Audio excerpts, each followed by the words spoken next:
Hello guys, நான் கோயம்புத்தூர்லேருந்து திருச்சிக்கு அம்மா வீட்டுக்கு வந்திருக்கேன் for new year celebration. N husband வர முடியல, அவருக்கு ஒர்க் இருந்தனால நானும் பாப்பா மட்டும்தான் வந்திருந்தோம். மார்னிங் அம்மா சமைச்சதெல்லாம் நல்லா சாப்பிட்டுட்டு ஈவினிங் போல் அவதார் எக்ஸ்போக்கு ஃபேமிலியோடு போயிருந்தோம். என்ட்ரன்ஸ் டிக்கெட் வாங்கலான்னு போனோம், பட் ஃப்ரீன்னு சொல்லிட்டாங்க. நியூ இயர் அப்படிங்கிறதுனால ஃப்ரீயான்னு எங்களுக்கு தெரியல, பட் நாங்கள் ஜாலியாக உள்ளே போயிட்டோம். என்ட்ரானதுமே நிறைய ஸ்டால்ஸ் போட்டிருந்தாங்க, எல்லாத்தையும் சும்மா வேடிக்கை பார்த்துட்டு அப்படியே உள்ளே போயிட்டோம். உள்ளே போனது அவ்வளோதான், என்னோட பொண்ணை கையில் பிடிக்க முடியல. அவங்க அம்மா அதில் போகணும் இதில் போகணுன்னு சொல்லிட்டு எல்லாத்துலேயும் ஏறி விளையாட ஆரம்பிச்சிட்டாங்க. எக்ஸ்போ அப்படின்னாலே எனக்கு ஞாபகம் வர்றது அந்த பெரிய சைஸ் அப்பளம் தான்.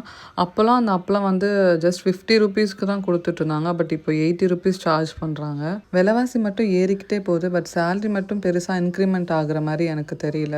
10,000 15,000 சேலரி வாங்குறவங்களாம் ஃபேமிலி எப்படி ரன் பண்ணுறாங்கன்றது ஒரு பெரிய கொஷின் மார்க்காகவே இருக்குது. எத்தனை பேர் என்ன மாதிரி யோசிச்சிருக்கீங்கன்னு கீழே கமெண்ட் பண்ணுங்கள். அட் லாஸ்ட் ஒரு மசால் பூரி சாப்பிட்டுட்டு நாங்கள் சேஃபாக ரீச் ஆகிட்டோம். தேங்க்ஸ் ஃபார் வாட்சிங்.